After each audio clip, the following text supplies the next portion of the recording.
Students, तो इस video में हम करेंगे एक और topic BA fourth semester physical education and yoga. ठीक है, तो देखिए ये जो पेपर है कॉमन पेपर है, बीकॉम और बीएससी और बीए तीनों के लिए सेम पेपर होने वाला है, सेम सिलेबस है और पेपर आपका 100 एमसीक्यूज़ होंगे, इसमें सब्जेक्टिव पेपर नहीं है। ठीक है, तो इसके 4 टॉपिक्स मैं ऑलरेडी कवर करा चुकी हूँ, वो सारी वीडियोज़ चैनल पर अपलोडेड हैं, प्ले बनी हुई है, वहाँ से आप देख सकते हैं। अदरवाइज़ आप इस PDF को भी डाउनलोड कर सकते हैं टेलीग्राम चैनल से। ठीक है, तो स्टार्ट करते हैं। आज का हमारा टॉपिक है भार प्रबंधन, वेट मैनेजमेंट से रिलेटेड कुछ इंपॉर्टेंट क्वेश्चंस हम यहाँ पे देखेंगे। मोटापे का अर्थ क्या होता है, परिभाषाएं क्या होती हैं और क्या इससे जुड़ी हुई समस्याएं हो सकती हैं, स्वास्थ्य संबंधी समस्याएं। ठीक है, तो चलते हैं हमारे क्वेश्चन नंबर फर्स्ट की तरफ।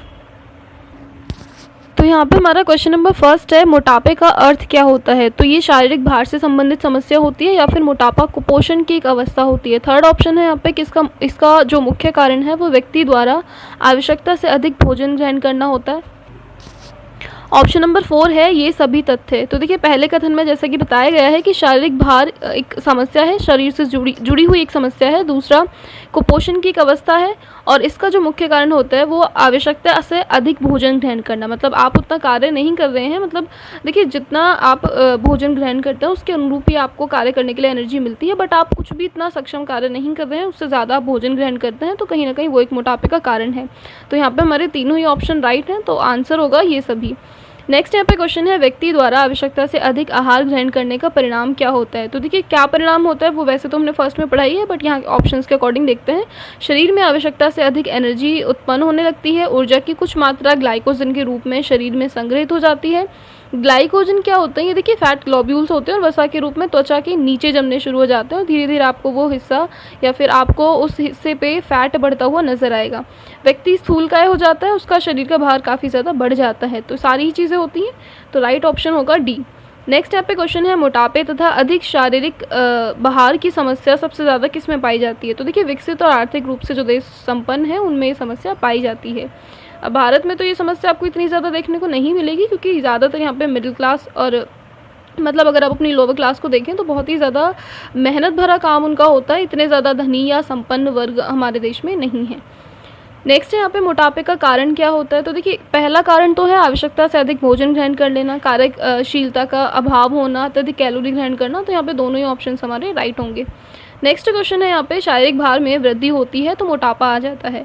तो देखिए ऊर्जा की अधिक पूर्ति और न्यून शारीरिक क्रियाशीलता, मतलब आप एनर्जी बहुत ज़्यादा गेन कर रहे हैं फूड के फॉर्म में और आपका जो शरीर है वो क्रियाशील कम है, आप काम कम करते हैं, खाना ज़्यादा खाते हैं, तो वो एक रीज़न है मोटापे का। ठीक है, नेक्स्ट यहाँ पे क्वेश्चन नंबर 6 है, मोटापे तथा आयु और लिंग का संबंध।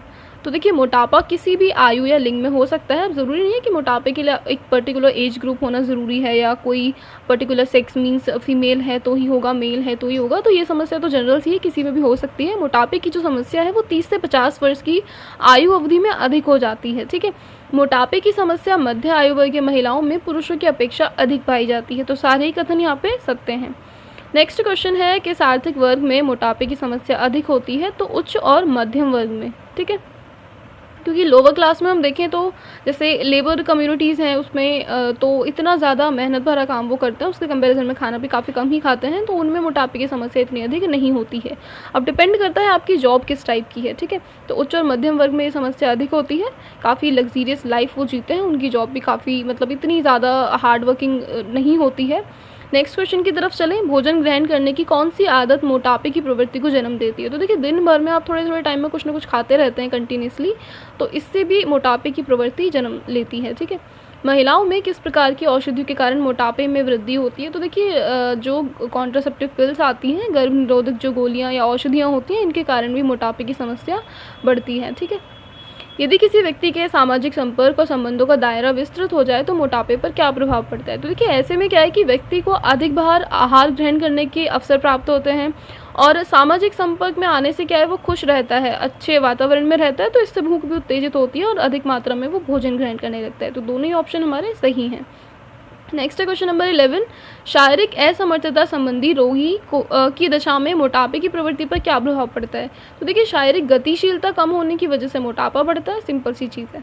नेक्स्ट चलते हैं क्वेश्चन नंबर 12 की तरफ। व्यक्ति का दुविधापूर्ण स्थिति में होना, अगर आप किसी दुविधापूर्ण स्थिति में हैं तो मोटापा बढ़ेगा या कम होगा।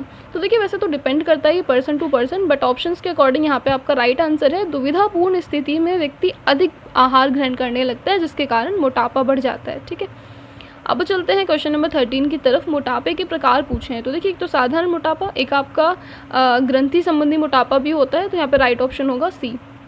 मोटापे से संबंधित समस्याएं दी गई हैं, यांत्रिक असमर्थताएं या फिर मेटाबॉलिज्म से रिलेटेड प्रॉब्लम हो सकती है, हृदय रक्तवाहिनी संबंधी विकार हो सकते हैं। तो सभी प्रकार की बीमारियां उत्पन्न होती हैं मोटापे से, तो राइट ऑप्शन होगा डी। नेक्स्ट है, मोटापे के कारण उत्पन्न होने वाले चापच्य संबंधी विचार के परिणाम स्वरूप कौन कौन से रोग हो सकते हैं। तो डायबिटीज़ हो सकता है यहाँ पे, तो राइट ऑप्शन होगा आपका सी। नेक्स्ट है, मोटापे के कारण उत्पन्न होने वाले हृदय रक्तवाहिनी संबंधी विकार के परिणाम स्वरूप कौन से रोग होते हैं। तो रिपीटेड क्वेश्चन है, इसको स्किप करते हैं, आगे चलते हैं। मोटापे के परिणाम स्वरूप जो मृत्यु दर होती है उसमें वृद्धि आती है। मोटापे की माप के लिए त्वचा की परतों की जांच किससे की जाती है। वर्नियर कैलिपर्स से की जाती है। ठीक है, मोटापा कम करने के उपाय भाप स्नान के विषय में कुछ कथन दिए गए हैं। जो स्टीम बाथिंग होती है, तो स्टीम बाथ में क्या है कि व्यक्ति को 1 से 2 घंटे स्टीम में रखा जाता है।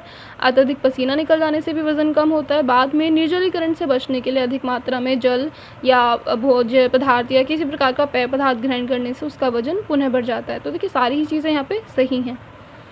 आहार आयोजन द्वारा मोटापे को कम किया जा सकता है। तो देखिए एक तो कम कैलोरी वाला खाना अगर आप खाएं, आप प्रॉपर एक्सरसाइज करें, और दूसरा आप थोड़े से क्या रहें कि डेडिकेटेड रहें टुवर्ड्स कि आपको आपका वेट लॉस करना है। तो उसके लिए आपने जो भी आपका डाइट प्लान या जो भी चीज़ें आपने डिसाइड की हैं, अगर आप उन पे स्टिक रहते हैं तो आप मोटापे को कम कर सकते हैं। तो राइट ऑप्शन होगा डी। नेक्स्ट चलते हैं क्वेश्चन नंबर 21 की तरफ।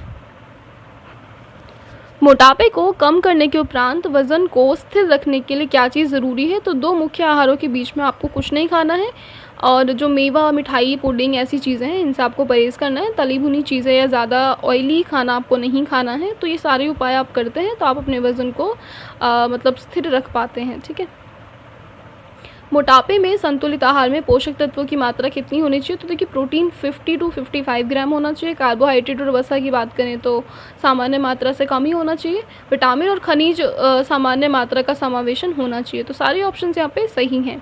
मोटापे की दशा में किन पदार्थों का सेवन आपको नहीं करना है, किन पेय पदार्थों का। तो शरबत, स्क्वैश, कोल्ड ड्रिंक, मदिरा पान, ये सारी चीज़ें आपको स्किप करनी है। ठीक है, नेक्स्ट है, आहार में अधिक मात्रा में रेशेयुक्त भोज्य पदार्थों के समावेश का मोटापे पर क्या प्रभाव पड़ता है। तो देखिए मोटापे को नियंत्रित करने में ये सहायक होते हैं रेशेदार भोजन अगर आप ग्रहण करते हैं तो।